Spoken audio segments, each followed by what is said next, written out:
있는 모든 성도님들, 또 여러분이 살아가는 가정 위에 한량없는 하나님의 크신 은혜가 넘치시기를 주의 이름으로 축복합니다. 아멘.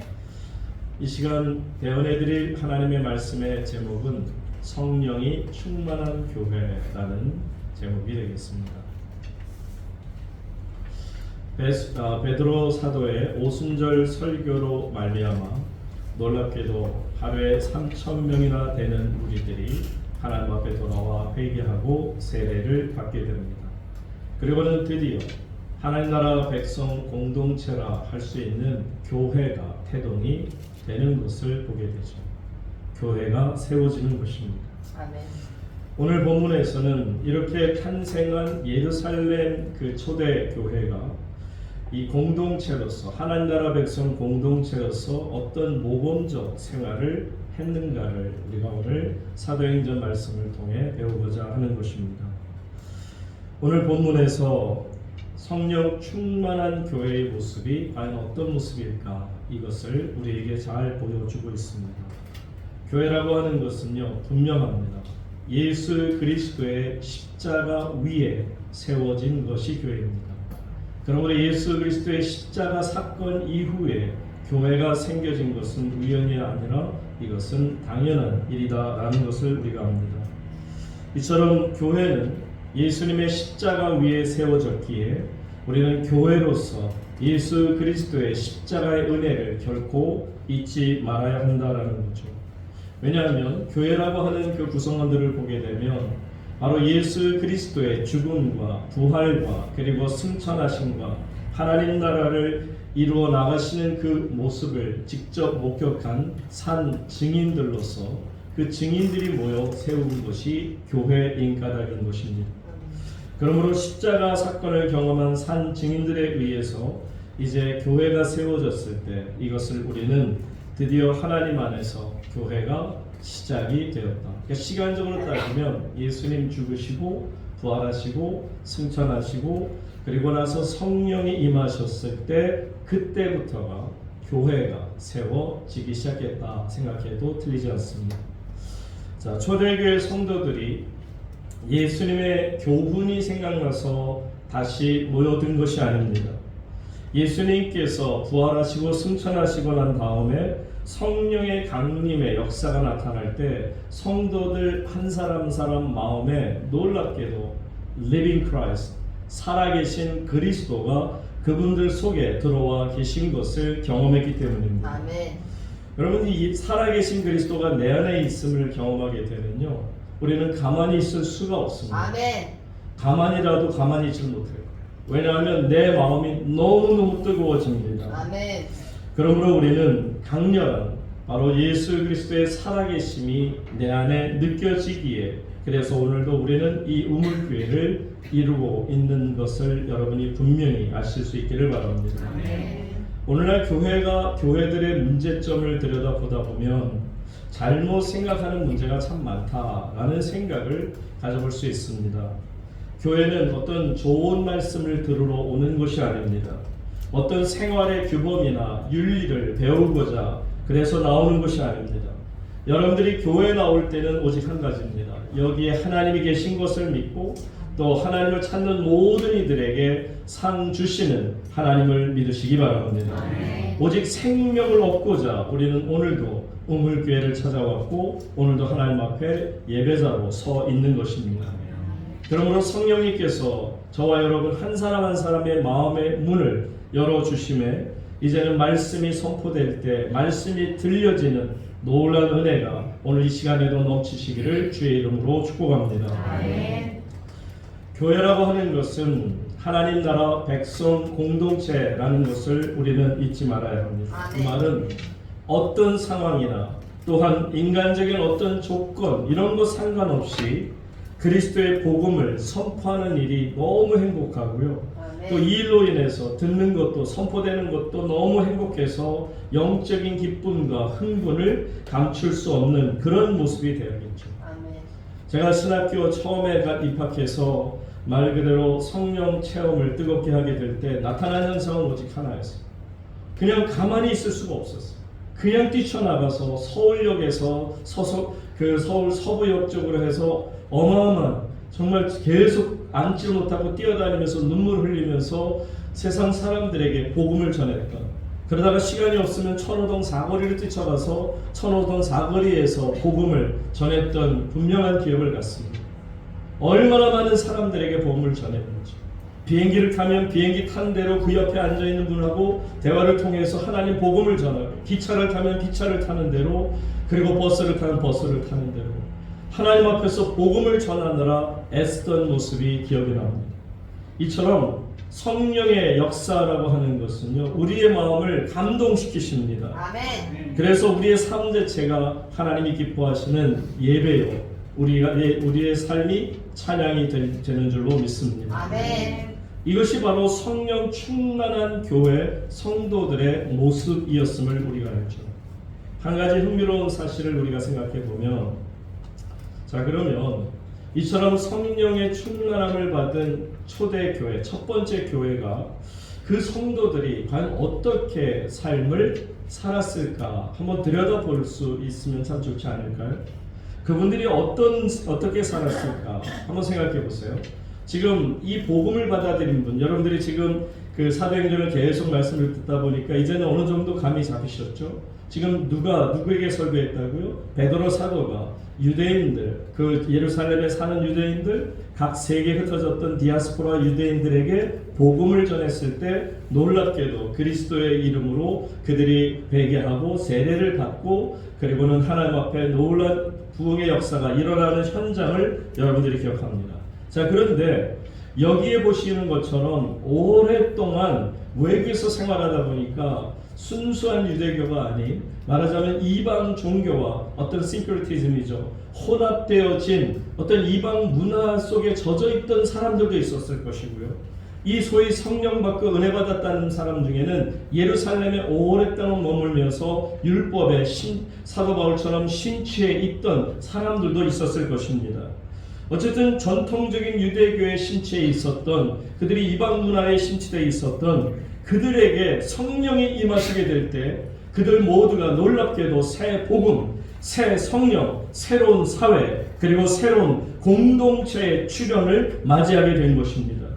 그러니까 그들 스스로도 당황이 될 수 있고요. 처음이다 보니까 처음에는 어떻게 했는지를 몰라요.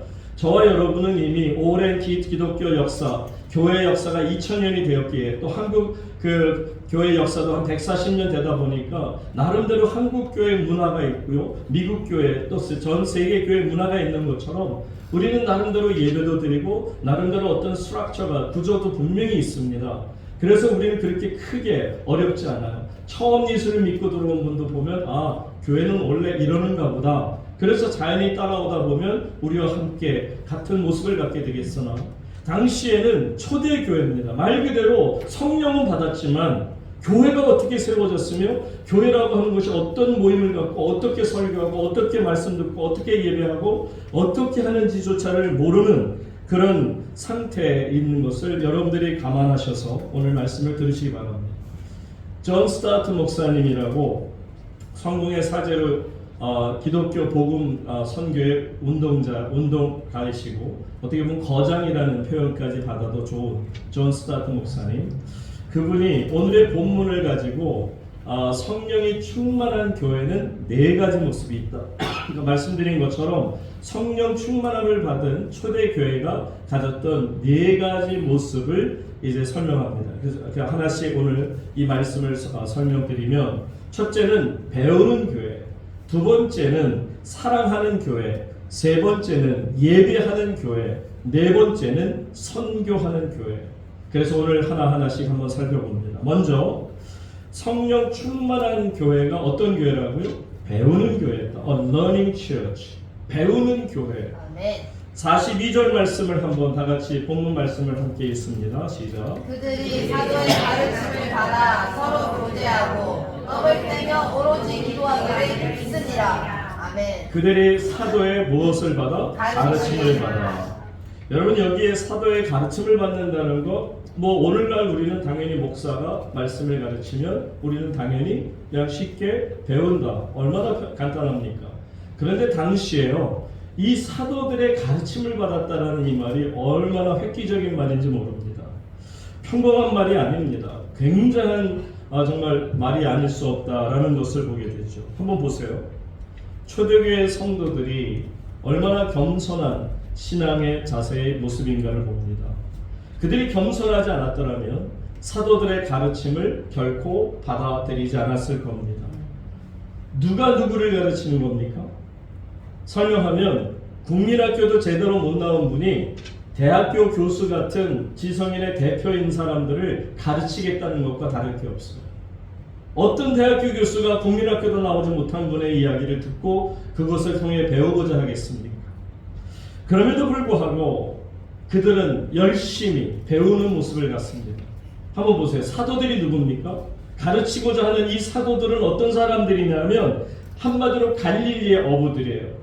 여러분, 유대인들이 뭐라고, 믿지 않는 유대인들이 그들을 뭐라고 비아냥거렸습니까? 그들을 가리켜서 아그라마타라는 것은 불악무식한 무리들, 저 불악무식쟁이들, 한마디로 아무것도 모르는, 난 놓고 기억자도 모르는 저런 무식한 무식쟁이들, 그런 뜻입니다. 아그라마타. 그렇게 조롱했습니다. 그러니 여러분, 이런 불악무식한 갈릴리 어부들한테 하나님 말씀을 배운다고요? 그 사도들의 가르침을 받는다고요? 이거는 보통 겸손하지 않고는 있을 수가 없는 일이 벌어진 겁니다. 그들이 이 무식하다고 비난을 받았던 베드로 앞에 무릎을 꿇고 말씀을 듣습니다. 요한의 말씀을 그들이 듣습니다. 좀 더 깊이 생각하면 그들은 지금 세상의 이야기를 듣고자 모인 것이 아닙니다. 곧 예수님의 교훈, 예수님의 삶, 재미있고 흥미가 있어서 예수님의 말씀에 대해서 배우고자 그들은 사도들의 가르침을 열심히 배우는 것을 말합니다. 베드로와 사도들이 얼마나 귀한 하나님의 말씀을, 예수 그리스도의 삶을 가르쳤는지, 나름대로 그들은 율법에 심취해 있던 유대인들은 자신이 나름대로 하나님을 안다고 생각했지만 사도들의 가르침을 통해 진정한 하나님을 만나기 시작합니다. 예수를 만나며 성령님을 경험하게 되죠. 그래서 그 어부들 앞에, 무식쟁이들 앞에 나와 가르침을 받는 것을 말합니다. 이것이야말로 영적인 겸손이고 진정한 겸손이라고 말합니다. 그러니 보세요. 성령 받은 유대인들은 당연히 은혜가 있으니까 아무리 배우지 못한 분들이라도 예수님의 삶을 전할 때 막 가슴이 뛰는 것을 경험하지만, 전혀 예수를 믿지 않는 또 일단의 그런 유대인들의 입장에서 보면, 그 바리새인과 서기관들의 입장에서 보면 참을 수 없는 굴욕감을 가졌을 겁니다. 어떻게 성령 충만하다고 하는 저 무리들이 얼마 전까지는 우리와 같이 있었는데 저러고 정말 무식한 사람들을 쫓아가서 좋다고 저러고 난리를 칠 수 있는 건가? 어떻게 저런 일이 벌어지는가 생각하지 않았겠냔 말입니다. 여러분, 겸손한 사람의 특징은 뭐냐면 하나님의 말씀을 듣고자 하는 자세가 벌써 틀립니다. 아멘. 제가 지금까지 한 40년 동안 설교한 횟수를 따지면 한 17,000번 정도 되는 것 같아요. 그러니까 적지 않은 설교를 정말 지금까지 선포했습니다. 그런데 그 설교 중에 정말 몇 가지는 기억에 남는, 한 10번 정도의 아주 설교가 기억에 남는 설교를 말할 수 있으면, 설교하던 현상을 말하는, 환경을 말하는 겁니다. 제가 한 번은 그 수리에 있는 영락기도원, 영락교회에서 운영하는 영락기도원에 가서 금요 성령 집회 그 저녁에 철야기도죠. 말기도로 저녁 11시부터 그 다음날 새벽 기도 이루어지기까지 4시 반까지 말씀을 전하는 시간이 있었어요. 제가 그때가 아마 기록이었던 것 같아요. 쉬지 않고 넌스톱으로 설교를 했는데 4시간 40분을 설교했어요. 근데 4시간 40분을 설교하는데 힘들 거라 생각하지만 전혀 안 들었어요. 그 이유가 뭐냐면 보통 1000명 정도 들어가는 공간인데 전부 방바닥에 이렇게 의자도 없었어요. 방바닥에 전부 왔는데 나중에는 얼마나 사람이 많이 왔는지 한 100여 명 정도는 이 강당까지 올라와서 꽉 찼어요. 정말 입추의 여지가 없을 정도로 꽉 찬 한 1200명 되는 그분들에게 말씀을 전하는데, 제가 4시간 40분을 전한 이유는 오직 하나예요. 얼마나 열심히 듣던지 저는 그분들의 그 모습이 아직도 잊혀지진 않아요. 저를 아주 잡아먹어요.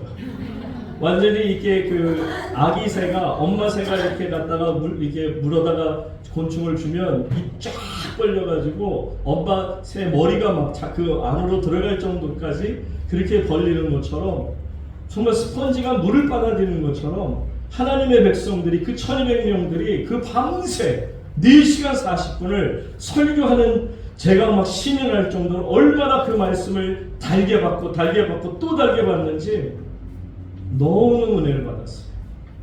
여러분 배운다라는 건 그런 것 같아요. 겸손하다는 건 그런 것 같아요.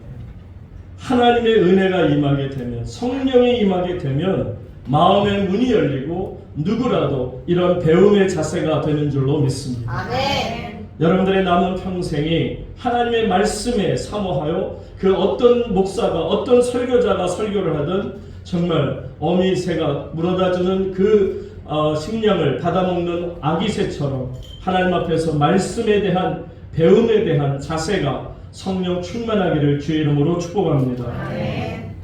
배우는 자의 모습이 아닌가 봅니다. 그러니까 보세요. 왜냐하면 신앙이라는 것은 말씀을 떠나서는 살 수가 없는 거예요. 아멘. 말씀이 바로 그들에게는 신앙생활의 뼈대와 같고 아멘. 그리고는 그들에게 씨앗과도 같은 것이기 때문입니다. 말씀은 우리 신앙생활의 뿌리와 같습니다.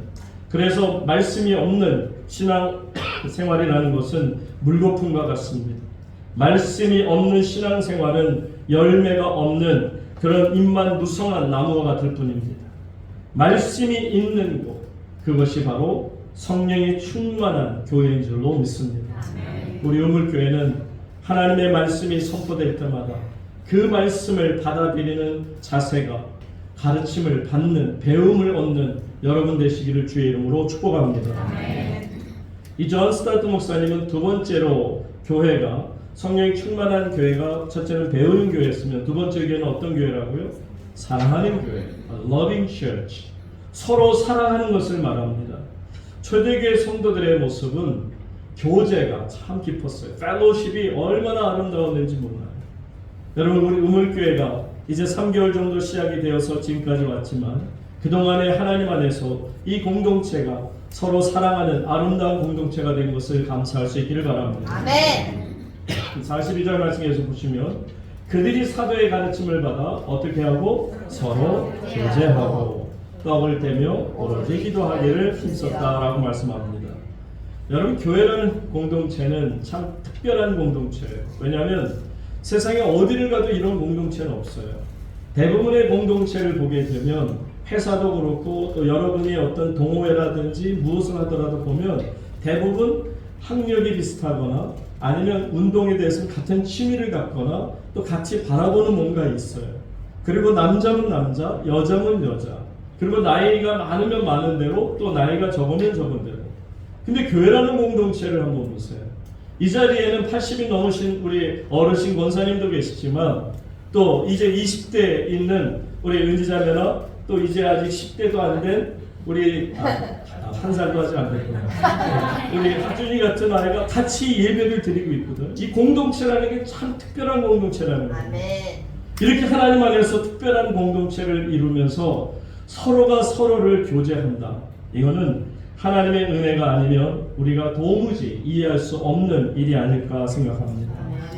그렇기 때문에 교회는 하나님의 말씀을 듣고 그 말씀에 대해서 또한 우리가 배우는 것만큼이나 중요한 게 있어요. 설교를 듣는 것, 성경 공부를 하는 일만큼 중요한 게 성도가 성도를 서로 사랑하고 교제하는 일도 얼마나 중요하다는 것을 분명히 아시기를 바랍니다. 아멘. 여러분 교제라는 게 뭐죠? 교제라고 하는 것은 세상 사람들은 교제하면 그냥 식사를 같이 하거나 아니면 술자리를 같이 하는 정도로 생각합니다. 그러나 성령 받은 저와 여러분 하나님의 교회에 있어서 교제는 뭘 말하는가? 이것을 가리켜서 코이노니아 델로숨이라고 말합니다. 이 코이노니아 델로숨이라는 것은 교제하는 교회라는 것은 어떤 거냐면 말 그대로 형제 자매가 되는 거예요. 이 교회 안에서는요, 이 공동체, 하나님 나라 백성 공동체 안에서는 우리 모두가 형제가 되고 자매가 되는 거예요. 나이 드신 분은 나의 부모가 될 수 있는 거죠.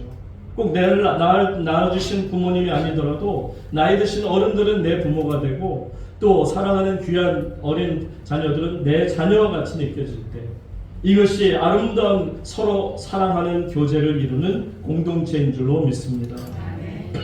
우리는 하나님 아버지를 섬기는 하나님 안에서 형제요 자매들인 것을 알죠. 아멘. 그러니까 여러분, 저도 하나님 자녀지만 여러분 모두도 하나님 자녀입니다. 아멘. 그러니까 이 하나님의 자녀들 가운데 아름다운 교제가 이루어지게 되어 있는 거죠.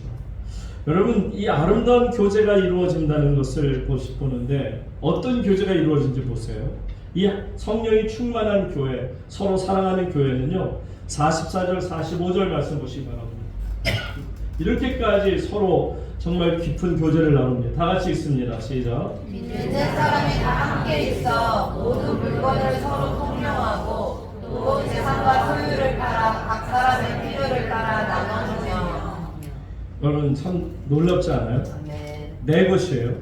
그런데 내 것이라 주장하지 않아요. 아멘. 서로 필요에 따라서 유무상통하고 있다라는 것을 보여줍니다. 있는 사람은 없는 사람에게, 또 이 사람에게 필요한 것은 저 사람이 필요한 것은 이 사람이 서로 나누어졌다. 이것을 요즘으로 표현하면, 칼 막스의 표현을 본다면 공동 분배가 됩니다.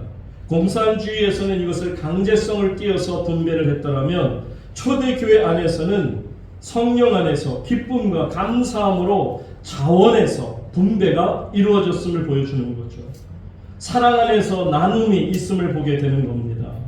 초대교회 성도님들은 성령을 받음으로 인해서 성도들 안에, 교회 안에서 서로가 교제하며 탐욕과 이기심이 사라진 그런 정말 천국 같은 모습, 아름다운 모습을 보여줍니다. 여러분, 한번 생각해 보세요. 솔직히 말해서 이 세상을 살아가는 가운데 물질과 돈이 필요 없습니까? 아니요. 물질과 돈이 얼마나 필요하다는 것은 우리는 항상 살아가면서 느낍니다. 가끔 느끼는 것도 아니고 너무 자주 느낄 정도입니다. 돈 자체가 얼마나 힘이 있고 능력이 있는 것을 우리는 잘 알고 삽니다. 그러니까 사람들이 만약에 돈이 뭐 중요해, 물질이 뭐 중요해, 그렇게 말을 하고 있을지 몰라도 분명한 사실은 돈은 분명히 중요하고 힘이 있는 것임을 우리는 알 수 있습니다. 그런데 중요한 것은요, 그 힘이 있고 능력이 있다고 하는 돈에 대해서 내 것을 내려놓을 수 있는 이런 정도의 교제가 얼마나 놀라운 사실이냐는 겁니다. 그러니까 여러분, 왜 그러냐면 세상 사람들이 살아가는 모습하고요, 하나님을 믿고 성령 충만함을 얻은 이 초대교회 성도들의 삶의 모습이 다를 수밖에 없는 것은 보는 관이 달라요. 뭐가 다르냐면, 세상 사람들은 그냥 사람의 죽음만 보고요, 눈앞에 있는 돈과 물질만 봅니다. 그런데 성령이 충만한 하나님의 백성들은 이미 죽은 뒤에 어떤 세상이 있는지를 보고요, 그리고 하나님의 나라가 있음을 분명히 알게 되기 때문에 이 세상 사람들이 보는 것과 우리가 보는 것이 차이가 있음을 우리가 분명히 알아야 합니다. 그러니까 세상 사람들은 물질에 대한 욕심이 있을 수밖에 없는 게, 왜? 그것만 눈에 보이거든요. 그것만 눈에 보이니까 당연히 욕심을 내려놓을 수 없습니다. 그러나 우리에게는 그 돈도 보이지만 돈 뒤에 있는 더 큰 하나님의 나라가 있고 하나님의 거룩한 세계가 펼쳐진 것을 볼 수 있기에, 그래서 우리는 과감히 때로는 우리의 것을 내려놓을 수가 있는 것을 보는 거죠. 그러면 생각합니다. 어차피 우리는 떠날 때가 올 터인데, 그래봐야 이제 이 상태에서 길어야 20-30년 정도면 모든 삶을 내가 다 내려놓을 때가 올 텐데, 그러다 보니까 놀라운 것은요, 전에는 안 보였어요. 성령 충만함을 받기 전에는 그냥 세상 사람들이 보는 것밖에 보지를 못했어요. 그런데 성령 충만하고 나니까 놀라운 사실은 뭐냐면 보여지기 시작해요. 전에는 볼 수 없었던 걸 보게 됩니다. 어떤 걸 보냐면 내 것을 필요로 하는 사람이 보여지기 시작해요. 내 도움이 필요한 사람들이 보여지기 시작해요. 여러분을 향하여 나를 도와주세요 하는 분들이 보여지기 시작한다는 거예요. 어떤 분이 그런 이야기를 합니다. 언젠가 기도를 하는데 그 한 친구를 위해서 중보기도 하고 있는데 그 친구가 막 울더라는 거예요. 우는 모습이 보이더라는 거예요. 그래서 걱정이 되었고 전화를 걸었다는 거예요. 혹시 무슨 일이 있어? 라고. 그랬더니 그 친구가 깜짝 놀라서 어떻게 알았느냐는 거죠. 여러분, 성령 받은 사람은요, 나를 필요로 하고 내 도움이 필요한 것을 볼 수 있는 자입니다. 그러니까 내 필요를 나에게 도움을 필요로 하는 사람이 보여지니 자연히 내가 내 손을 펼쳐서 그를 돕지 않을 수가 없는 것이죠. 이것이 바로 성령 충만한 교회요. 이것이 바로 서로 나누는 교회요. 이것이 서로 사랑하는 하나님 나라 백성 공동체인 줄로 믿으시기 바랍니다. 하나님 안에서 성령 충만함을 받음으로 여러분의 도움이 필요한 자들을 볼 수 있기를 주의 이름으로 축복합니다. 세 번째로 존 스타트 목사님은 이 성령 충만한 초대교회는 어떤 교회라? 예배하는 교회다. Worshiping Church. 예배를 하나님 앞에 드리는 교회라는 것입니다. 46절 한번 보세요. 46절 말씀 다 같이 함께 읽습니다. 시작. 날마다 마음을 같이하여 성전에 모이기를 힘쓰고 집에서 떡을 떼며 기쁨과 순전한 마음으로 김술을 먹고. 아멘. 날마다 마음을 같이하여 어떻게 한다? 성전에 모이기를 힘썼다. 성도 여러분, 성령 충만함을 받으면요, 하나님 안에서 하나님의 교회가 너무너무 좋아져요. 저는 교회 그러면 첫째 부담이 돼요.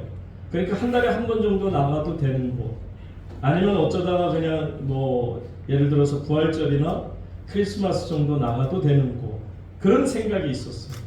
근데 성령 충만함을 받고 나니까 어느 순간부터 나도 모르게 교회가 너무너무 좋아. 아멘. 나도 모르게 교회를 중심으로 내 삶이 자꾸 이렇게 사라지는 것이 느껴지는 것을 경험하게 되는 거죠. 아멘. 그러다 보니까 그분들이 모이기에 힘쓸 수밖에 없는 거예요. 여러분 히브리서 10장 25절에 보면 모이기를 패하는 어떤 사람들의 습관과 같이 하지 말고 오직 권하여 그날이 가까울수록 어떻게 하자? 더욱 힘써 모이자. 아멘. 사랑하는 여러분, 더욱 힘써서 모이는 우리 공동체인 우물교회가 되기를 소망합니다. 아멘. 성령 충만한 교회는 모여야 돼요.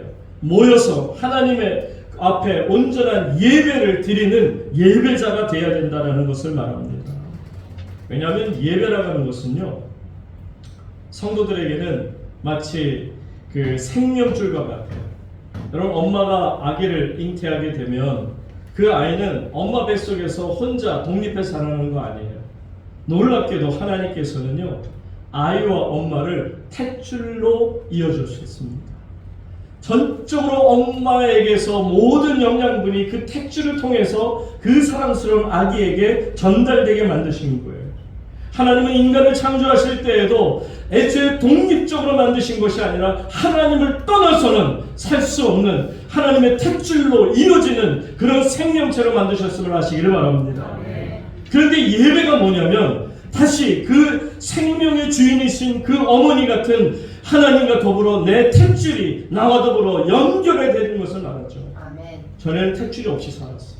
그러니까 늘 배고프고 뭔가 힘들고 뭔가 불안하고 어쩔 수가 없었어요. 그런데 엄마와 더불어서 생명의 탯줄이 딱 생겨지는 순간, 하나님의 탯줄이 생겨지는 순간에 나도 모르게 내 마음에 참된 평안이 찾아오고 아멘. 기쁨이 있고 아멘. 감사가 있고 네. 찬양이 넘쳐날 수밖에 없는 거죠. 아멘. 이게 예배라고. 아멘. 여러분, 예배 시간에 찬양이 얼마나 귀합니까? 오늘도 성가대 찬양 제가 정말 들은 은혜 받았지만 이 찬양이 얼마나 귀한 거냔 말이에요. 여러분들이 왜 찬양을 이렇게 귀하게 부르냐면 다른 거 아니에요. 여러분들의 정말 탯줄이 하나님께로 닿아 있음을 믿기 때문이죠.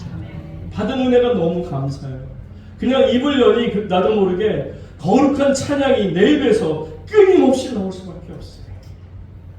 그냥 저절로 나오는 거예요. 그러니 하나님께서도 여러분의 찬양을 얼마나 기쁘게 받으시겠어요.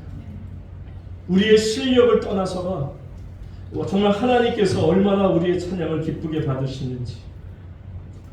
그런데 사실 이 모습이요, 그 당시 다시 돌아가서 처음 이제 듣는 성령 충만한 그리스도인들, 비록 유대인들이었으나 하나님 예수님을 모르는 자들이었으나 이제 회개하고 세례받은 그 무리들 외에 아직도 믿지 않는 무리들이 많았겠죠.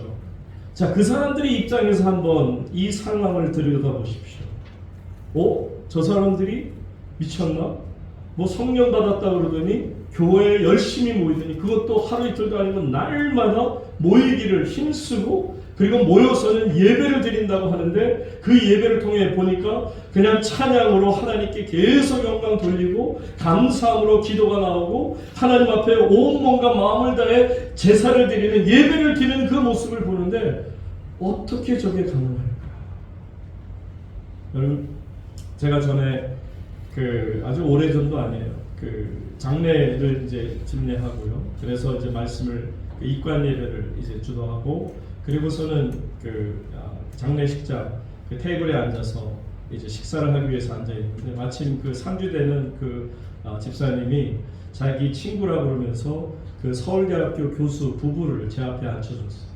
그래서는 뭐 전혀 모르는 분이지만 그 교수 부부하고 같이 이제 겸상을 하면서 밥을 먹으며 얘기를 하게 됐죠. 그때 그 교수님이 했던 이야기가 참 재밌었어요. 저한테 뭐라고 그러냐면, 목사님, 저는 정말 이해가 되지 않는 부분이 있습니다. 그래서 뭔가 제가 무엇인가 여쭈었죠. 그랬더니 기독교인들이 이렇게 장례식 때 어떻게 보면 장례식이잖아요. 장례식이면 울어야 되잖아요. 장례식이면 슬퍼야 되잖아요. 그런데 뭔가 단어조차도 목사님 말씀도 들어보니 굉장히 힘있게 선포하시는데 어떤 기쁨이 느껴지고 평안을 자꾸 말씀하시고 그리고는 찬양을 부르는데 세상에 어느 장례식장에서 사람들이 신난다고 노래를 부릅니까? 그 사람 눈에는 노래죠. 우리는 찬양이지만 사람들이 장례식장에서 어떻게 이렇게 막 신나게 노래를 부르냐. 왜냐하면 저는 장례식에 가서도 항상 찬양을 할 때 장성곡처럼 쭉 늘어지는 찬양이 아니라 아주 그냥 행진곡처럼 아주 힘차게 빠르게 보통보다 더 빠르게 막 불러내거든요. 반주도 없으니까 그냥 제가 막 끄는 대로 끌려가니까 엄청 빠르게 막 힘있게 전부 다들 목성 다해서 함께 부르게 하거든요. 그러니까 그것을 보는 그 교수의 눈에는 이해가 안 되는 거죠. 이해 안 되겠죠, 당연히. 아니 어떻게 또 장로를 한 분이 기도하시는데 보니까 또 무슨 하나님 앞에 감사를 또 드린다고요? 그러니까 어떻게 세상에 장례식장에는 어울리지 않는 단어, 기쁨, 찬양, 감사 이런 게 가능할 건가 하는 거죠. 지금 딱 그 모습처럼 지금 이 믿지 않는 유대인들의 눈에는 이 기독교인들이라고 모여서 하나님 나라 백성 공동체와 예배 공동체라고 하는 이분들이 모여서 하나님 앞에서 정말 막 예배를 드리고 있는 그 모습이 도무지 이해가 안 가요. 아니 어떻게 저렇게 할까? 근데 여러분 이게 교회의 비밀입니다. 교회의 능력이라는 걸 아셔야 돼요. 그 교수님도 분명히 그러셨어요. 그렇지만 오늘 예배를 참여해 보고 나니까 그 예식에 참여해 보고 나니까 마음이 나도 모르게 평안해지더라고요. 그게 그분의 마지막 결론이었어요. 여러분 이게 어떤 말씀인가 한번 볼까요? 43절 말씀 보세요. 43절에 보니까 이렇게 말씀 나와요. 사람마다 두려워하는데 사도들로 말미암아 기사와 표적이 많이 나타나니 사람들이 어떻게 했다고요? 두려워했다라고 말씀합니다. 여기에서 두려움이라는 것은 경건인데 경건은 God fearing, 하나님에 대한 두려움이 생기기 시작하는 겁니다. 여러분 우리는 그저 예배를 하나님 앞에 드렸는데 그 사람들은 하나님에 대한 두려움을 느끼기 시작하는 것을 말하죠. 우리는 참된 기쁨과 감사로 찬양을 올리면서 하나님 앞에 예배를 드리는데 어떤 사람들은 그 예배에 참여해서 하나님에 대한 두려움을 느끼게 되었더라. 여호수아 5장 1절 말씀 보시기 바랍니다. 여호수아 5장 1절 다 같이 함께 읽습니다. 시작. 요단 서쪽의 아모리 사람의 모든 왕들과 해변의 가나안 사람의 모든 왕들이 여호와께서 요단물을 이스라엘 자손들 앞에서 말리시고 우리를 건너게 하셨음을 듣고 마음이 녹았고 이스라엘 자손들 때문에 정신해주셨더라. 그렇습니다. 자, 하나님께서요 홍해도 가르셨지만 요단강도 가르시고 그 요단강 물을 사람들 앞에서 어떻게 했다? 말려버리셨어요. 깨끗하게 맨 땅으로 드러나게 홍해처럼 드러나게 하셨을 때 나타나는 게 뭐냐? 그 요단 서쪽에 있던 아모리 사람 그들의 모든 왕들 그리고 가나안에 있는 모든 일곱 부족의 왕들의 마음이 어떻게 됐다? 녹았고 멜팅한 거예요. 아이스크림이 그냥 뜨거운 여름에 그냥 그 열기에 녹아버리는 것처럼 그들의 마음이 녹아버렸고 이스라엘 자손들 때문에 어떻게 했더라? 정신을 잃어버려요. 여러분, 우리가 하나님 앞에서 예배자가 되고 거룩한 예배를 드리게 되고 하나님의 교회가 거룩함을 되찾게 되면 세상은 교회를 보며 마음이 높고 정신을 잃어버리게 될 줄로 믿습니다. 그런데 문제는 누가 마음이 높고 누가 정신을 잃어버리나? 요즘에 교회가 세상을 보고 마음이 높고 있습니까? 아니면 세상이 교회를 보고 마음이 높고 있습니까? 세상이 교회를 염려하나요? 교회가 세상을 염려하나요? 너무나도 우리는 쉽게 주변에서 세상이 교회를 염려하는 시대가 되었다라고 말하지 않습니까? 아닙니다. 그럴 수 없습니다. 하나님의 교회는 거룩한 예배가 다시 회복되어지고 아멘. 열심히 모이기에 힘쓰고 아멘. 능력을 얻어서 아멘. 이 주변의 모든 악한 영들이 쫓겨가는 무서워 떠는 그런 God-fearing, 하나님을 향한 경건한 마음이 되어질 정도로 바로 이 제단이 거룩한 성령 충만한 제단 되기를 주의 이름으로 축복합니다. 아멘. 예비하는 공동체가 되기를 축복합니다. 아멘. 그래서 하나님께서 우리에게 필요한 이 교회를 이곳에 세우신 줄로 믿습니다. 아멘. 끝으로 존 스타트 목사님이 이야기하는 성령 충만한 교회 네 번째는 어떤 교회죠? 바로 A missionary church, 선교하는 교회가 됩니다. 마지막 47절 말씀 다 같이 읽겠습니다. 47절 함께 마지막 말씀 다 같이 읽습니다. 시작.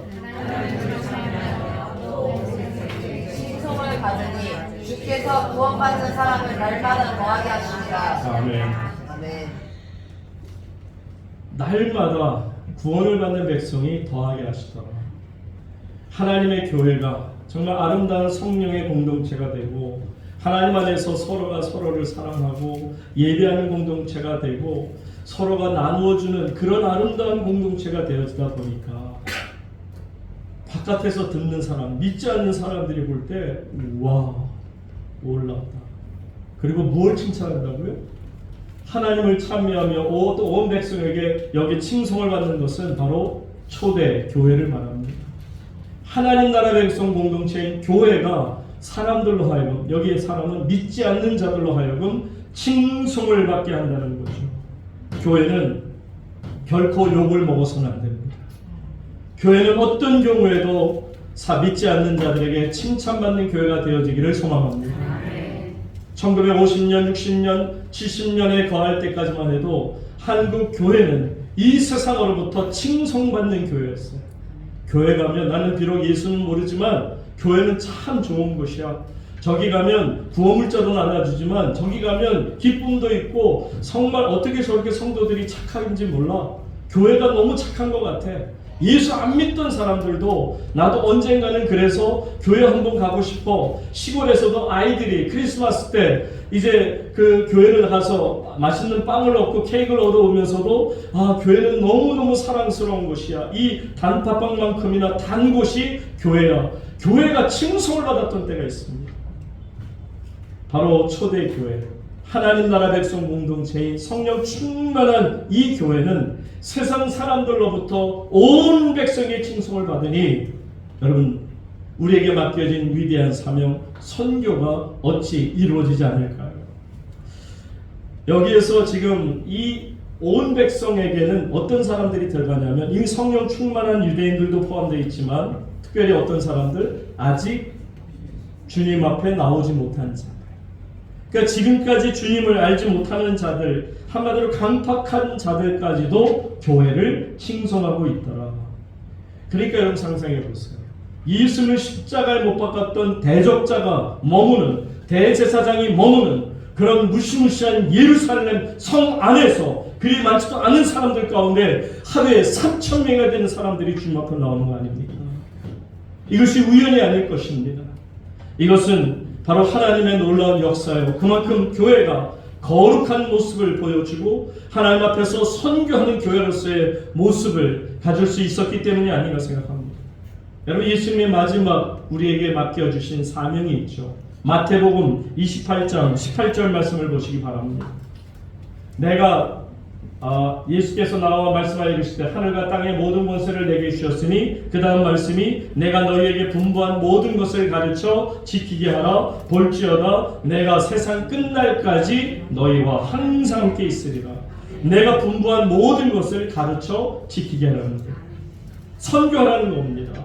그들에게 가서 세례를 베풀고 그들에게 하나님의 놀라운 말씀을 선포하라는 것입니다. 사랑하는 오늘교회 성도님 여러분, 오늘 예수님께서 갖고 계신 하늘과 땅의 권세를 저와 여러분에게 허락하신 줄로 믿으시기 바랍니다. 아멘. 우리 우물교회 위에 이 하늘의 권세를 허락하여 주셨습니다. 아멘.